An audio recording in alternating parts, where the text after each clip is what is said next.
Hello students, I am M.K. Vijay, your SST teacher. In this video we are going to discuss about ecosystem. As you have read about the ecosystem, it is related to the forest. An ecosystem image self-sustaining association of living plants and animals and their living physical environment.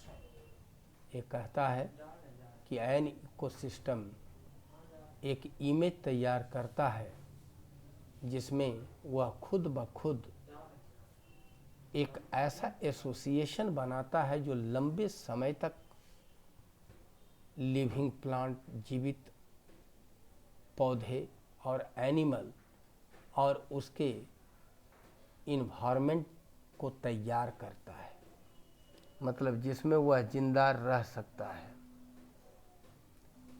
Second, flora and fauna are the most important elements of the ecosystem. In this ecosystem, flora and fauna are essential to live. बिना flora और fauna के हम ecosystem की कल्पना नहीं कर सकते। Plants of a particular region or period listed by a species are referred to as flora. यह flora की परिभाषा है कि प्लांट्स जो किसी निश्चित रीजन में या किसी पीरियड में जन्म लेता है, बढ़ता है, उसको एक स्पेसीज के रूप में हम फ्लोरा कहते हैं।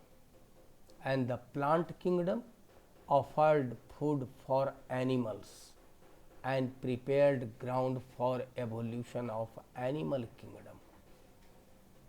प्लांट किंगडम यह जो है वह फूड देता है एनिमल को, जिसमें मानव भी आता है, because human beings are considered as an animals.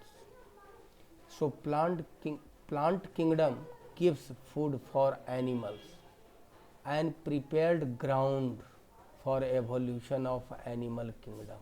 Means without plant kingdom we can't imagine about animal kingdom. The existence of animal kingdom is based on the plant kingdom because it gives ground for evolution.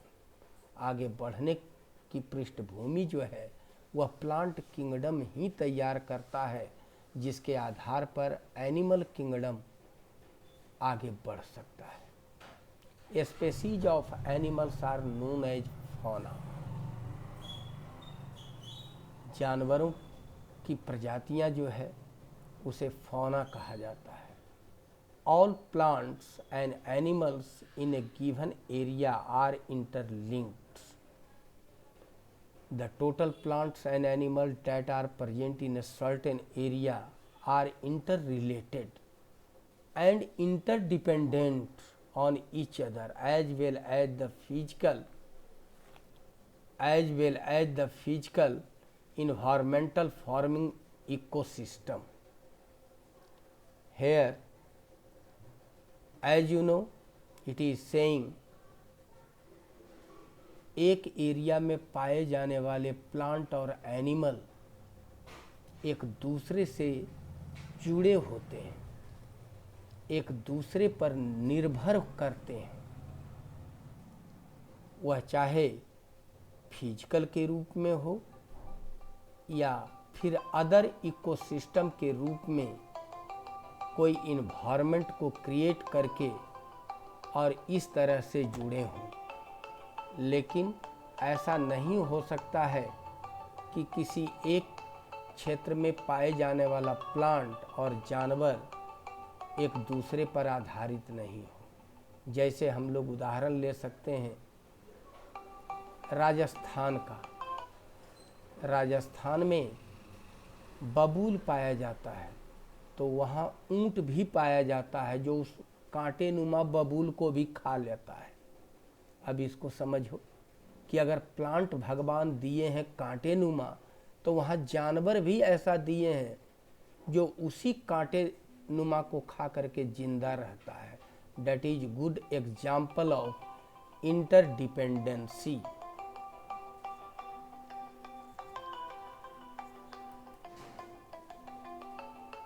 Man is an integral part of the ecosystem. The availability of man is essential.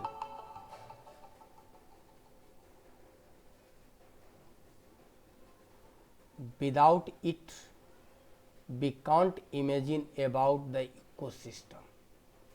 जब तक आदमी नहीं हो तब तक ecosystem की कल्पना नहीं की जा सकती है।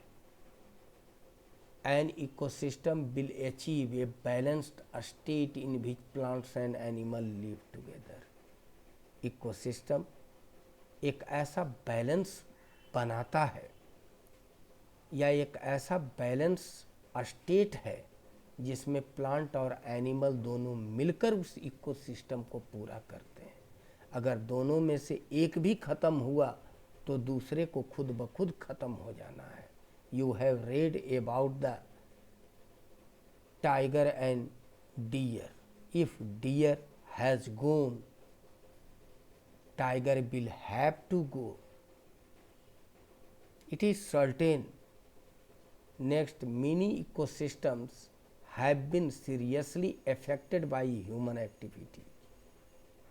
जो छोटे छोटे इकोसिस्टम होते हैं उसे मानव अपनी क्रियाओं के द्वारा समाप्त करता जा रहा है। चाहे वो जंगल काटने को लेकर रहा, चाहे वह CO2 पैदा करने के नाम पर हो, यह सब human activities is going to destroy the ecosystem, specially mini ecosystem. There are numerous occasions when human influence has been harmful. A lot such type of activities are present in which human activities is going to harmful. चाहे वो जंगल काटने की बात हो या खेत को सीधा करने की बात हो, हम लोग कहीं न कहीं इकोसिस्टम को हानि पहुंचाते हैं। Like cutting down trees, ploughing upland and causing soil erosion. ये सारी की सारी क्रियाएं हार्मफुल इफेक्ट देती है। All these activities create ecological imbalance. Each and every human activities making imbalance, specially ecological imbalance. मानव की सारी क्रियाएं प्रकृति को इम्बैलेंस बनाती है। Very large ecosystem are damaged by acid rain. We have discussed about the Spain. Sometimes with the help of smoke or carbon monoxide, sulfur oxide, it is started to dilute with rain water. That is known as acid rain, and it is going to damage our plant kingdom. That is the harming for ecosystem. Now,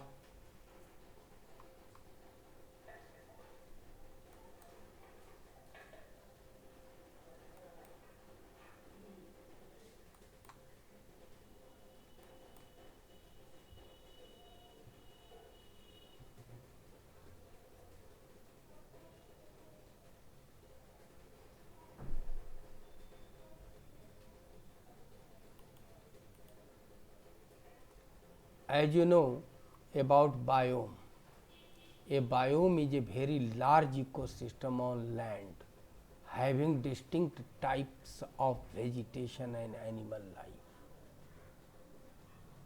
छोटे छोटे ecosystem जब बहुत बड़े क्षेत्र में कई विविध vegetation और एनिमल लाइफ को मिला करके बना हो तो that is not known as ecosystem, that is known as biome. because we have discussed about ecosystem has a certain type of vegetation and life, human life or animal life, but large ecosystem is known as biome. The assemblage of plant species living in association with each other in a given environmental framework is termed as vegetation. जब plant की वैसी प्रजातियां जो एक साथ मिलकर एक समूह में रहती है और एक दूसरे के साथ मिलकर इन्वायरमेंटल फ्रेमवर्क तैयार करती है, तब उसे वेजिटेशन कहते हैं। The main constituent of the biome is vegetation and animal. It is so simple because vegetation and animal is essential factor of ecosystem also, so it is also factor of biome. The following 5 biome are noticed in the world. 5 तरह के biome दुनिया में पहचाने गए हैं।